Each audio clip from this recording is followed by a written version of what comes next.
Hey everyone, this is Mr. Brooks again. So today we're going to be covering 11.6, which is absolute convergence. So in this section, which is our last section of the main testing that we do for convergence or divergence for a particular series, we are going to cover what it means to be absolutely convergent, how we can use that to help us out, and also we will, after these findings, discover two new tests, the root test and the ratio test. These tests are very handy. There are some pitfalls to them, so we'll point those out. And then in the next section, 11.7, we'll go over a guide of how to start looking through series. And we kind of already talked about that a little bit, but we'll go more in depth and try to give a little bit of a better strategy or analysis of what we need to do when we are approaching, okay, does a series converge? What does it diverge? All right, so first of all, let's get into our definition of what absolute convergence is. So a series, A sub n, is called absolutely convergent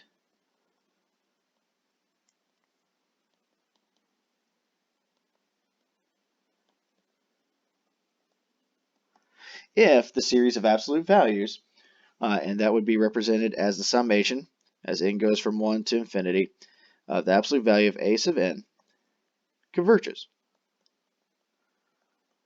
Okay, so what's neat is we've actually kind of talked about absolute convergence without actually really talking about it. So if the series is a series with positive terms, then the absolute value of A sub n is just equal to A sub n in that case. So absolute convergence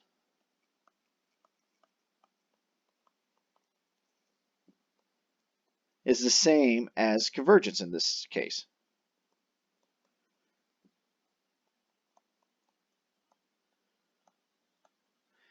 So everything we've dealt with the, if we had a geometric series or something like that, we would be able to say that this series is absolutely convergent, provided that it had positive terms. Okay. So one note I want to make here is we have convergence tests for series with positive terms and alternating series. Okay. So why are we going after this one? So we have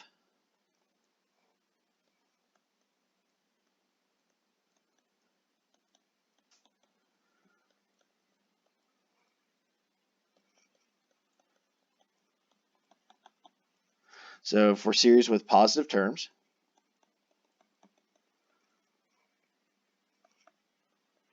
and alternating series.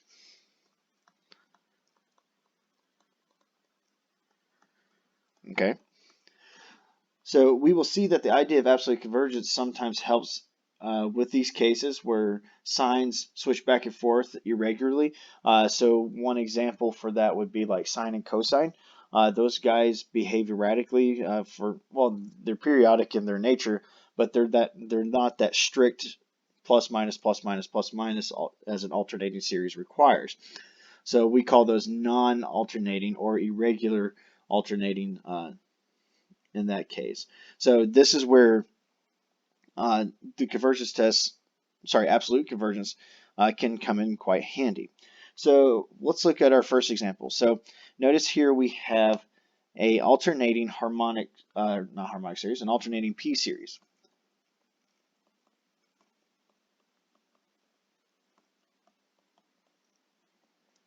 Okay, so notice if we take the absolute value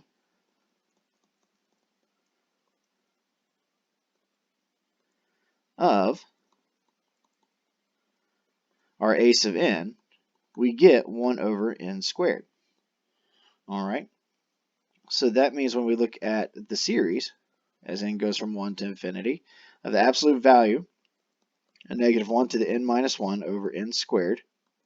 This is equal to the summation as n goes from 1 to infinity of 1 over n squared. And this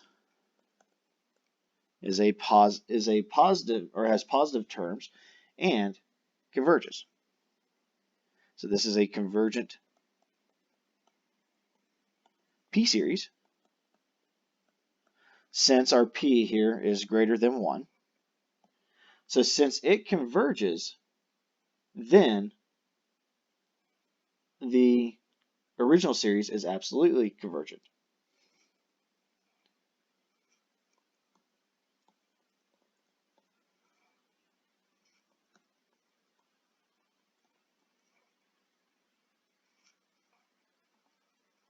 And again, writing down our original series here, the alternating.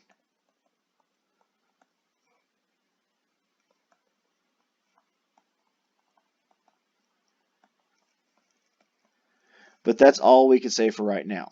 Okay, so we can't talk about convergence of this particular series, but we can say that it is absolutely convergent. Okay, so that's just the standard definition of what that is. All right, so let's look at a more famous example. So here, the alternating harmonic series. Do this one in blue. All right, we have seen this guy before. All right, as n goes from 1 to infinity of -1. And we'll put that up on top. -1 to the n minus 1 divided by n. We know that this converges by the alternating series test.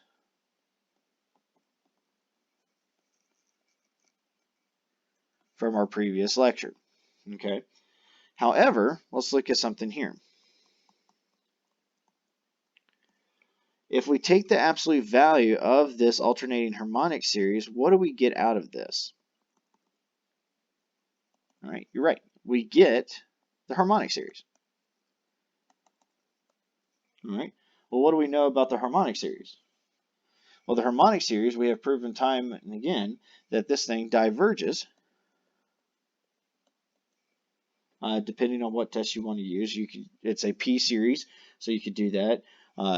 You could use the integral test to find a function that is decreasing positive and continuous on its interval from 1 to infinity, which we can using 1 over x. So there's a multitude of ways that we could do this. So if that's the case, then our original series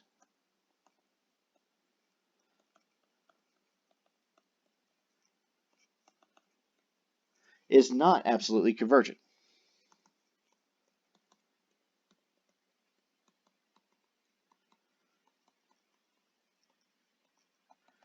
Okay? And in fact, it's what we call conditionally convergent.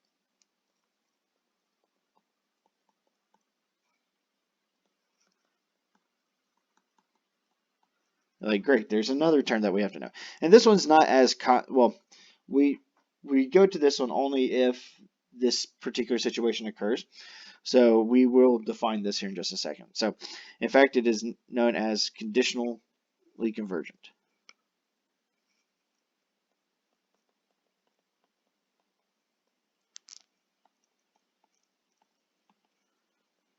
Okay, so that's our newest definition that we have here. A series, A sub n, is called conditionally convergent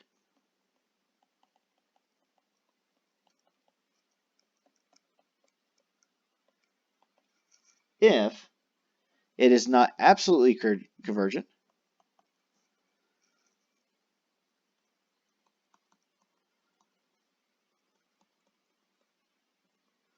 but, oh, sorry, I got ahead of myself. So it's conditionally convergent if it converges, but not absolutely.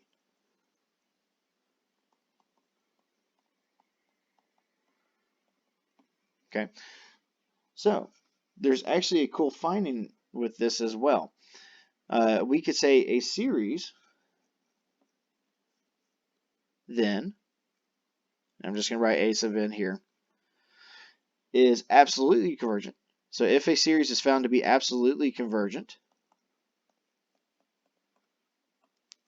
then it is convergent.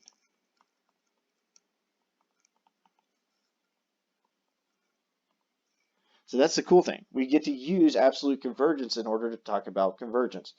So that would almost kind of go like a does statement in that situation, but that's true. So, but we have to find out first, does it converge conditionally or does it converge absolutely?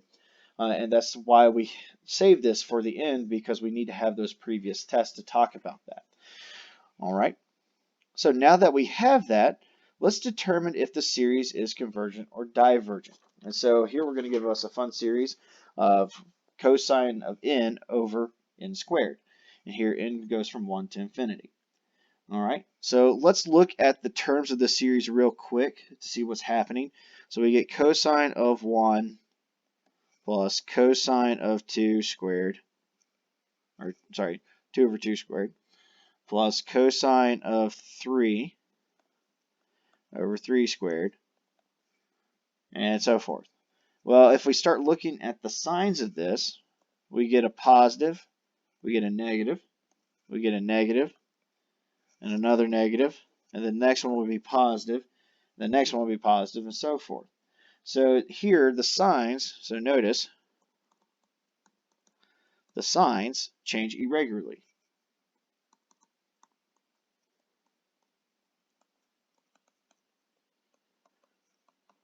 All right.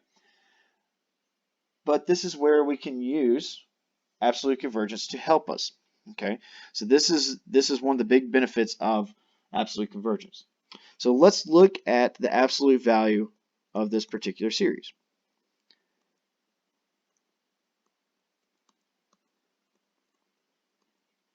All right, well, when we do that, well, n squared, well, that guy's always going to be positive no matter what, so we just leave him to his own devices.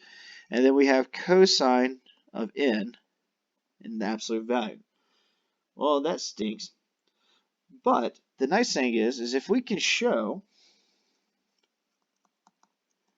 if we can show that the absolute value of cosine of n over n squared converges, then cosine of n over n squared is absolutely convergent and therefore converges.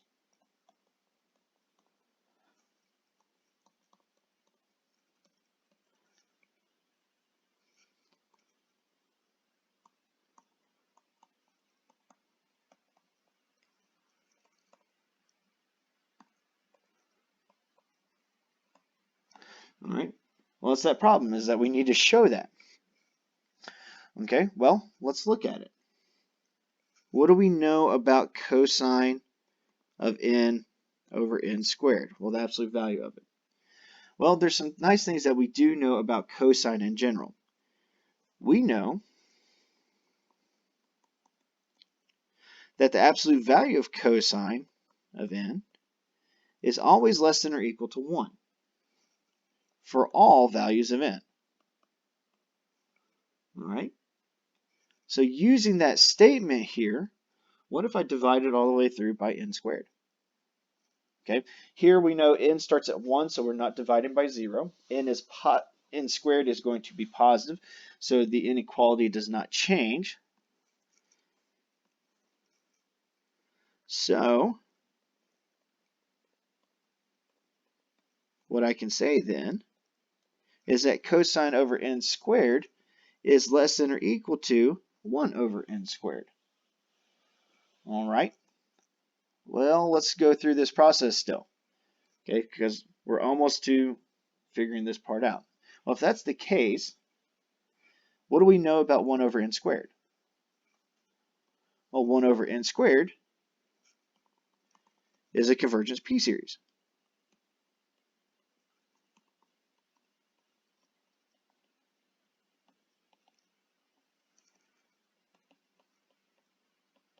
So that's good. So we know this absolute value of cosine over n squared is less than that. So what could we use? What tests do we have out there to compare? So notice I didn't emphasize the word, to compare this particular series to it to show that it converges. Well then, by the direct comparison test, So let's talk about the direct comparison test real quick. What is required? Well, we have to have 0 is less than or equal to a sub n, which is less than or equal to b sub n. So we have to have positive terms. We have to have that a sub n is strictly less than or equal to b sub n. And so then we had the following statements. If b sub n converged, then a sub n converges. And if a sub n diverges, then b sub n diverges. Well, since we said that our larger series here, this 1 over n squared, converges, then that forces, and all terms are positive, that forces the absolute value of cosine of n over n squared to also converge. So there's where we're using the direct comparison test. So by the direct comparison test, the series of the absolute value of cosine of n over n squared converges. Thus, the series, going back by our definition, cosine of n over n squared is absolutely convergent.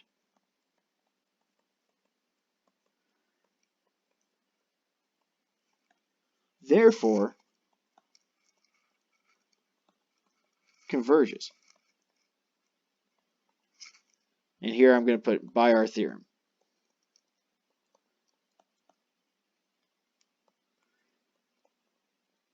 All right, this is something very important that I want to emphasize right now, that you must have this particular statement when you're using absolute convergence to talk about convergence of,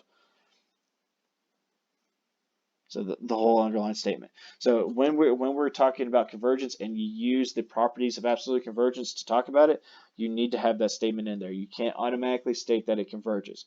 Yes, that is true once you get to that statement. However, you need to show what is giving you that backing behind it. Yes, I could see your work, but you need to have this statement in there.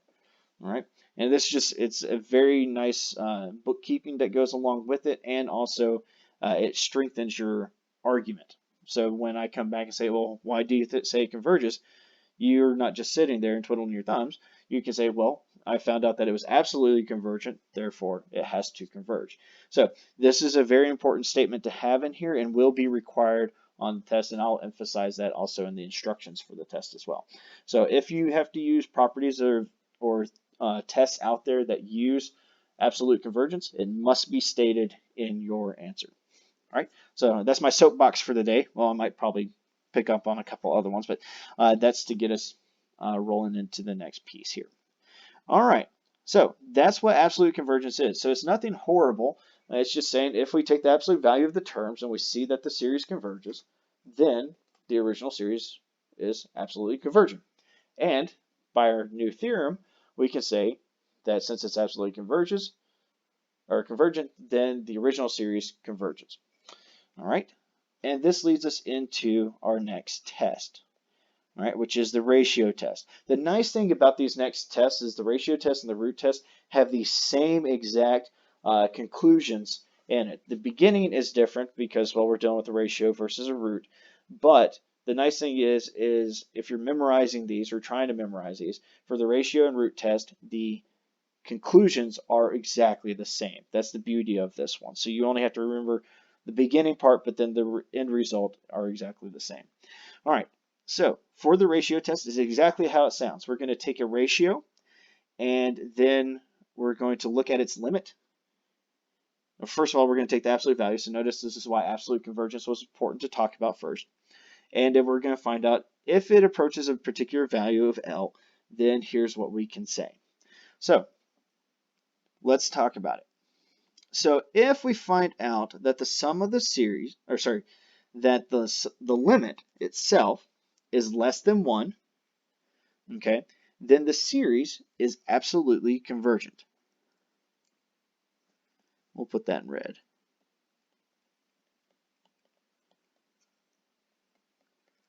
Therefore, converges. Okay, but I want to see this absolute convergence pop up in there. Okay, All right. If you find out that L is greater than 1 or blows up to infinity, then the series diverges. We'll put that one in a different color.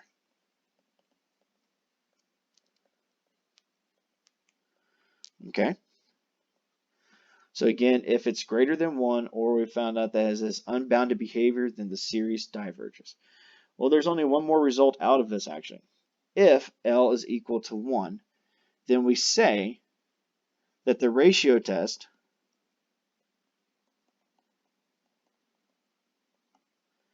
is inconclusive, meaning there's probably a different way to determine if the series converges or diverges. Okay, so this does not mean you stop with the problem. So if you get a 1 here, you've tried to find another route. Okay, and we're going to talk about things where these possibly do, where issues pop up with the ratio test, so I'm not going to leave you high and dry on that part. All right, so let's get into some fun things. All right, so I have a few different series that I want you to look at. So again, for these examples, I want you to go ahead and pause the video. Pause now. Let's put that in there. And give yourselves a few minutes to work on these or more, and then we'll get started. All right. So the very first one that we're going to do is determine if the following converges or diverges. So our series is 2 to the n over n factorial. Now we've seen n factorial before. Just to give it a rundown of what n factorial is, that's 1 times 2 times 3 times dot dot dot all the way times n. Okay, so that's how n factorial behaves. So notice here that this is going to be pretty hard, especially since, one, we can't use the integral test on this one because of how things are behaving with this particular problem, and also because n factorial, or the factorial function itself, only uses integers. It is not defined by all real numbers, so we can't find a function that fits it. So there's an issue there. All right, and a comparison test and direct comparison tests, those guys are not going to be beneficial to us at all. The only thing that we could have in our arsenal right now is the test for divergence. All right, so let's look at this though.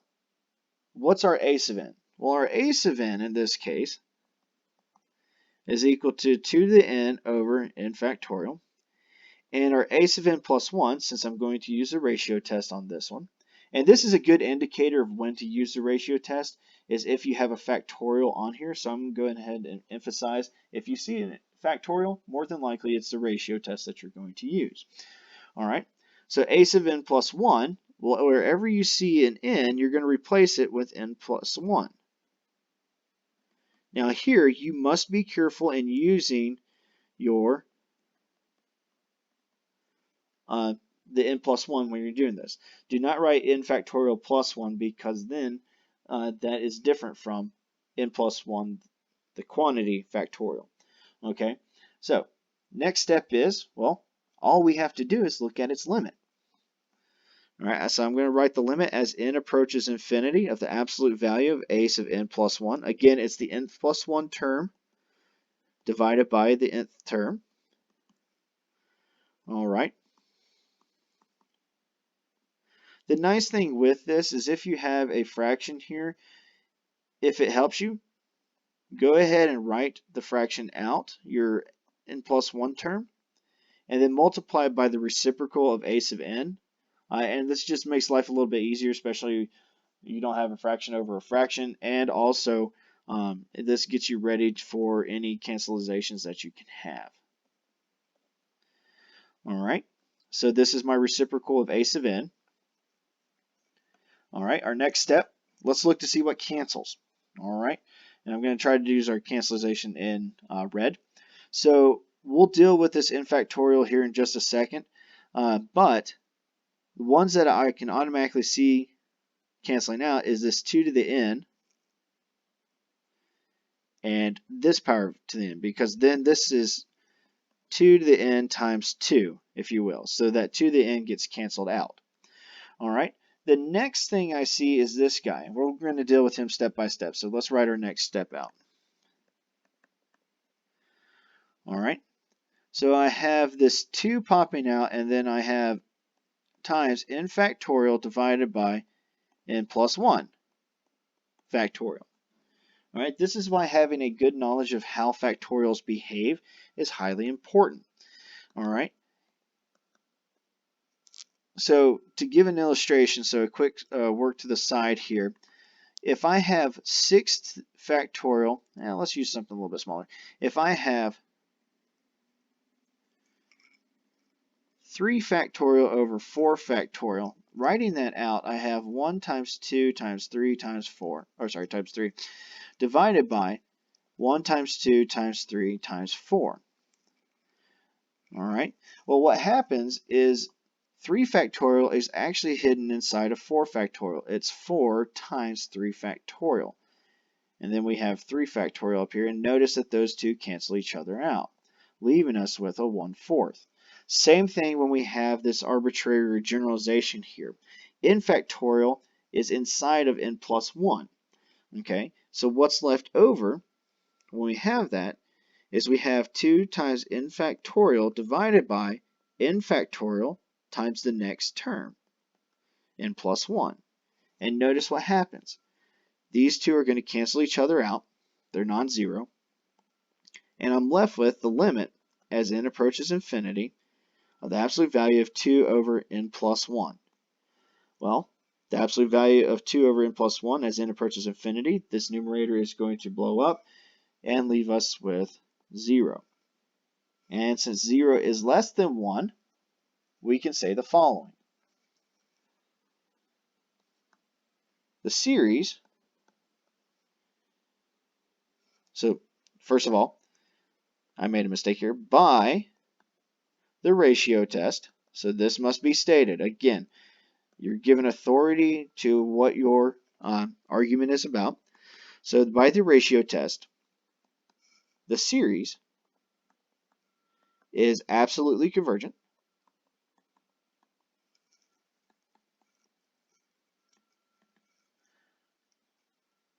Therefore,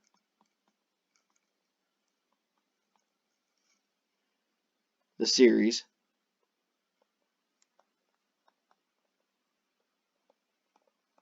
converges. Okay, again, our ratio test states that it is absolutely convergent. Our theorem from before states that it does converge. Okay, so some sort of sentence that ends like this. So you could say that the series is absolutely convergent, therefore converges, but you must give credit where credit's due for the ratio test somewhere in there. Okay, if you do not have either the ratio test or the absolute convergence part in there, I will count this problem wrong. Okay, I'm just giving you a nice advice about this and a hint about how you're approaching these problems. All right, so let's look at another one of these. So let's look at the series as n squared times 2 to the n plus 1 divided by 3 to the n. Okay, so this looks complicated, and it can be, but in the end, there's some really nice things that happen with this one. So let's walk through it. Our a sub n term is this n squared times 2 to the n plus 1 divided by 3 to the n. Our a sub n plus 1 term, well, wherever you see an n,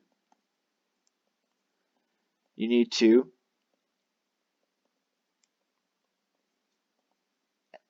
substitute an n plus 1 term in there. So notice here we had 2 to the n plus 1. Well, if we substitute n plus 1, we're going to add 1 to it, so we get n plus 2. And then on the bottom, 3n plus 1. All right, so now we're ready to look at our limit. So we get our limit as n approaches infinity of the absolute value of n plus 1, the quantity squared, times 2 to the n plus 2, divided by 3 to the n plus 1, times the reciprocal of a sub n, which is 3 to the n over n squared times 2 to the n plus 1. The nice thing here, again, is when you're looking through these, if you see things cancel, you do that. So we have this 3 to the n plus 1, so that means we have 3 to the n times 3. Okay, so we have an extra copy of 3 in the denominator. So these guys are going to cancel out. Likewise, when we're looking at this 2 to the n plus 1 and this 2 to the n plus 2, we have 2 copies of 2 left over, 1 copy of 2 in the bottom left over. So that means we have only 1 extra copy of 2. All right. The only thing left over is these guys. We can't cancel right away, but there is some nice things that happen. All right. So we go as n approaches infinity, and that n looks like an h. So let's fix that. All right. So let's write out what we didn't cancel. So we had an extra 2 up on top. We had an extra 3 at the bottom. We had this n squared, and we have this n plus 1, the quantity squared up on top. Now here's the cool part. N plus 1 squared and n squared, since they have the same exponent, I can rewrite that part of it. And that 2/3 there, well, that's just a constant multiple, which means I can bring that outside if I wanted to. I'm going to leave them in there for right now.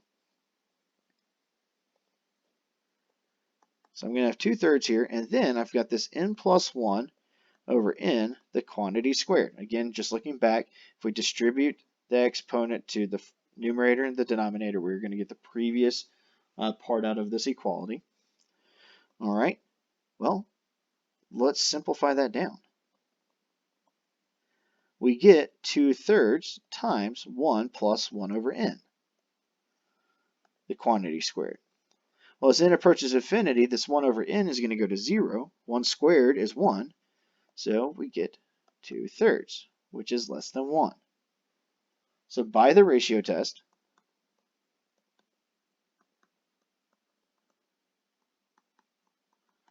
the series is absolutely convergent.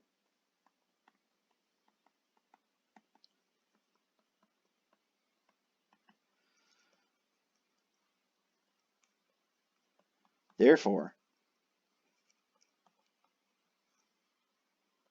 it converges. And that's it. All right, let's keep trucking. I like giving a bunch of examples. So let's look at this one. This is an alternating series, right? So let's look at what happens with this guy if we applied the ratio test.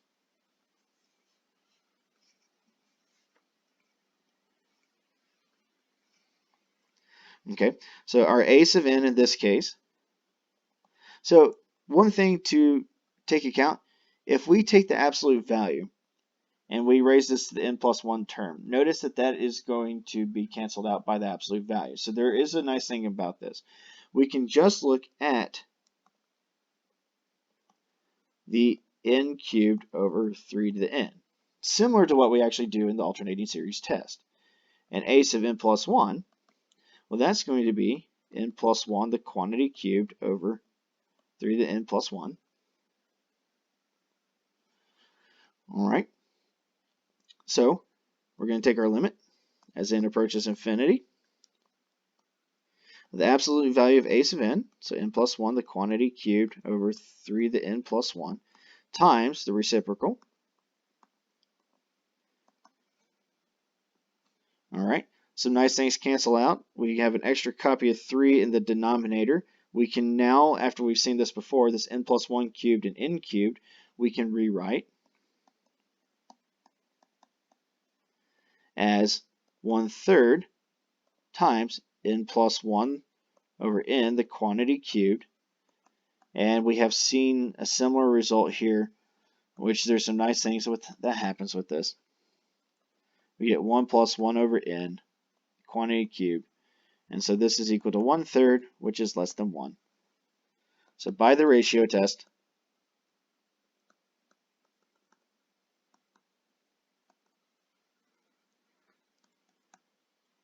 the series is absolutely convergent.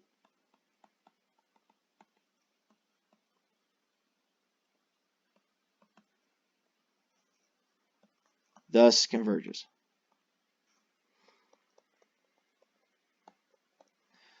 All right, so again, these are not that bad for this. So let's try this out. So looking at 1 over n squared, we know that this is a convergent series. And in fact, since we know that the terms of the series are all positive, we can say that this is absolutely convergent. But let's watch what happens when we apply the ratio test to this. What are some issues that may arise? So ask yourself that and pause the video, and then we'll get into this problem. All right, so if we look at these terms, there's one thing I want to point out here. Think about what you're going to be doing. You're looking at the ratio, right? We are not increasing the power of these terms. All we're doing is we're saying, okay, we're adding 1 extra to the value of n. We're not changing the power of n in this case. All right, so keep that in mind. So when I do this, I'm going to take the limit as n approaches infinity, the absolute value of 1 over n plus 1, the quantity squared, times n squared over 1. All right, rewriting this, I get n over n plus 1, the quantity squared. Well, the absolute value is not going to be bothered here, so I could drop that, so that's okay. There's nothing wrong with that part. But look what happens. As n approaches infinity, this becomes then 1 over 1 plus 1 over n, the quantity squared. Well, as n approaches infinity, this becomes 1 squared, and then this just becomes 1. Well, what do we know? Well, the ratio test is inconclusive.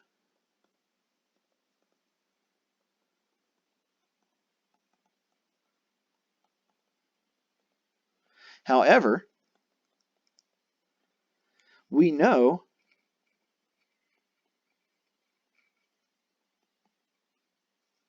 the series converges as a p-series. All right. So notice the issues here. So this is something to look out for, is if you have a rational function or rational expression for a series, we're not increasing the powers of the numerator and denominator. They are staying the same. So those driving forces are still there, and when we take the reciprocal multiply, then we have evened out. Doesn't matter if there's a disparity between the numerator and denominator, if one's bigger than the other. We could see clearly that then we have the same power divided by both top and bottom, and we will always get a ratio of 1 when we apply the ratio test. So here is something to look out for, is if you have a rational function or rational expression, then you're going to avoid the ratio test. Now again, that's only for rational based functions, so that's a polynomial divided by a polynomial. So everything else we have seen so far has worked out pretty well for us. So you just got to be careful in this particular part.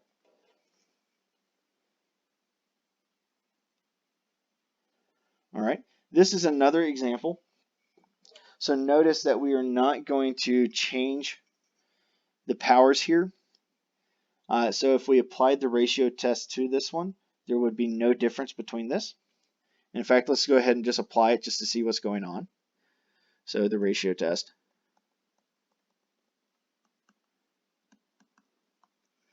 All right. Well, we have the limit as n approaches infinity.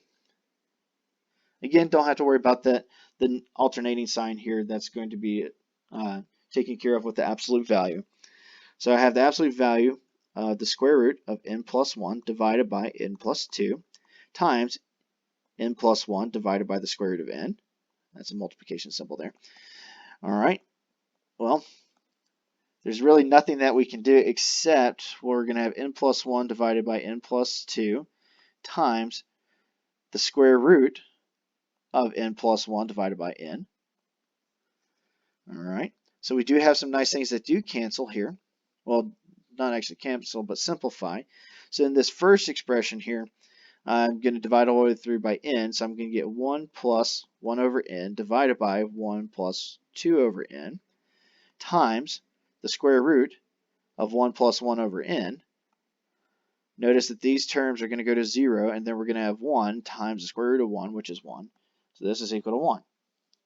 So inconclusive.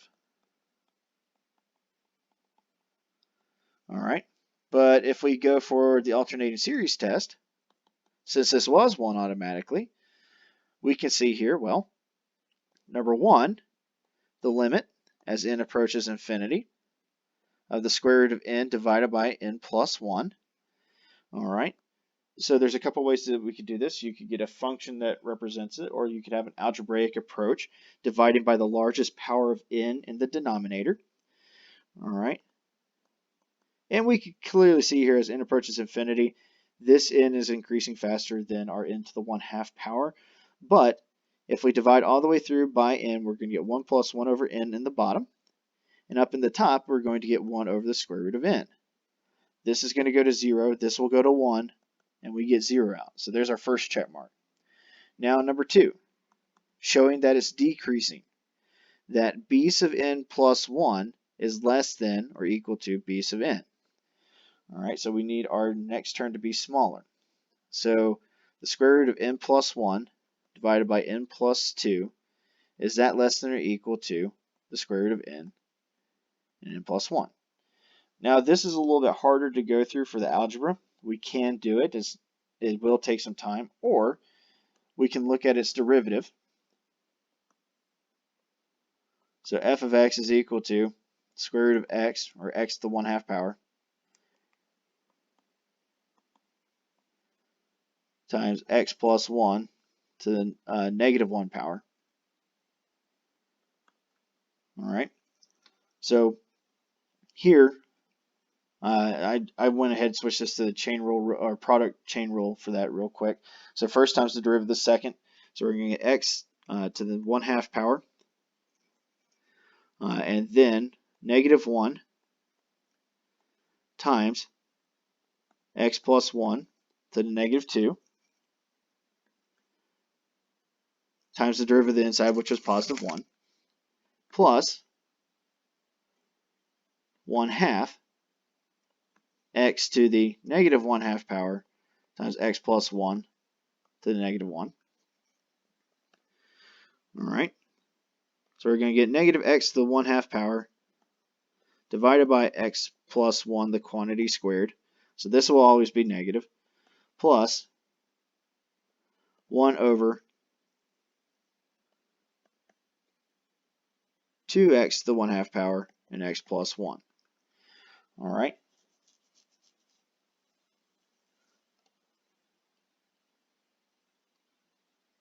So here we can see that this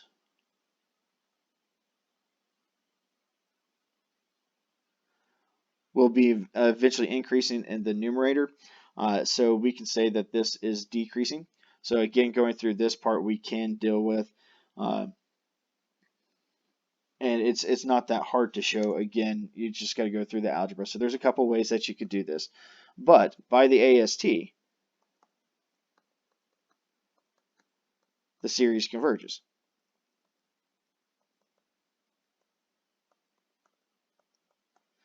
All right. So there's a couple different ways to show, again, decreasing, but again, you've got to go through the steps to get there. All right.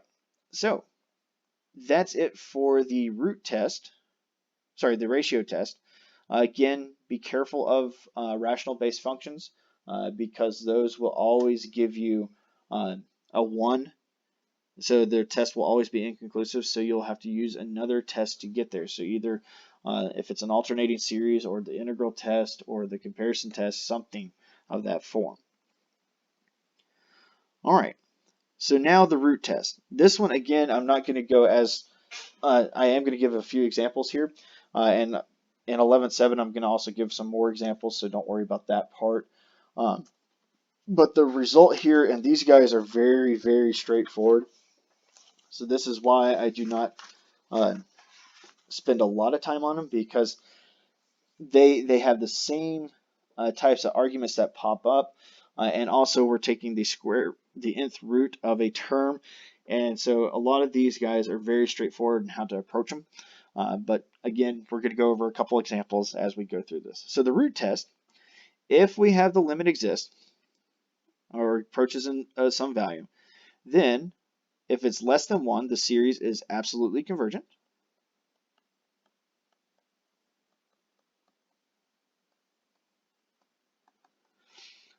If it's greater than 1 or equal to 0, the series diverges. And if it's equal to 1, then it's inconclusive.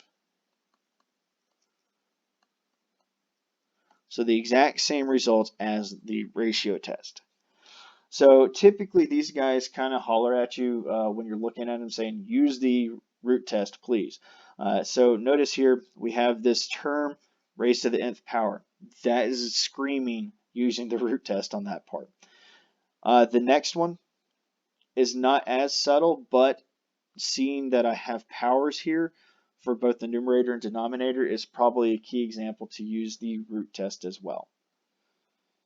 And the last one here is another one that screams, just please use the root test. All right.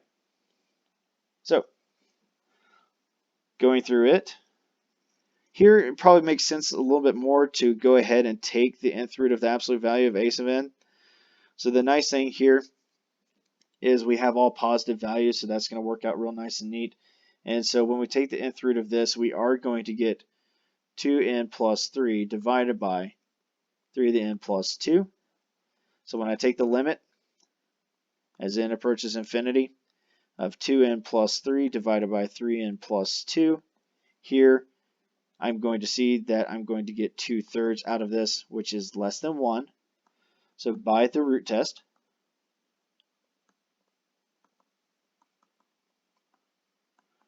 the series is absolutely convergent.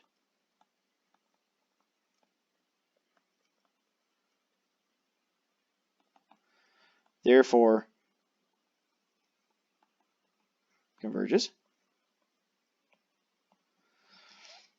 All right, moving on to the next one. Here,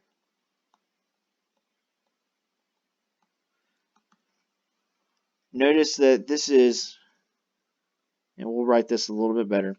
So again, we're going to get positive terms out of this. So I'm going to get e to the n, the quantity squared over n to the n.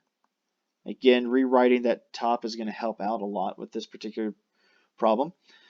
So we'll be left with an e squared over n. So when you take the limit as n approaches infinity of e squared over n, this is going to equal 0, which is less than 1. So by the root test, the series converges absolutely, or is absolutely convergent.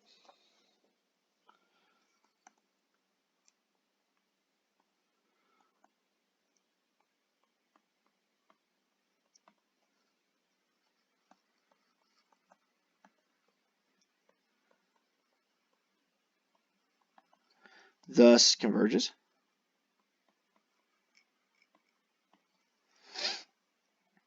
And then the last one here, if we take the nth root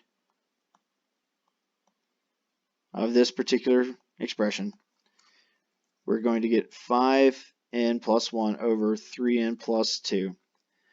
So when we take the limit as n approaches infinity of 5n plus 1 over 3n plus 2, we get 5/3, which is greater than 1. So here's a different one. So by the root test,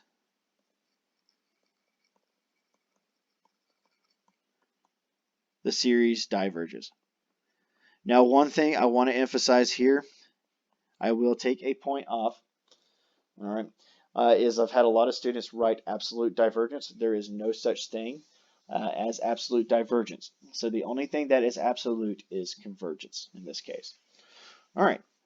So again, there's some things to be careful of when you're going through these problems is look through the ratio test.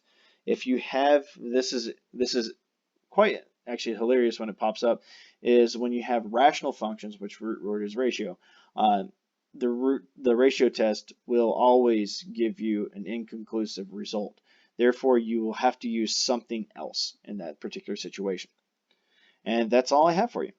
All right, so be careful with those. And then in the next section, we will deal with the strategies for series, talking about everything that we have seen so far. And that's all we have when it comes to that. And then when we get into 11.8 and so forth, we will get into power series and then Taylor and Maclaurin series, and they're using approximations for those as well. So that's it for 11.6, and this also gives you all the information you need really for this next test that's coming up here at the end of the week. And that's it. Y'all have a wonderful day.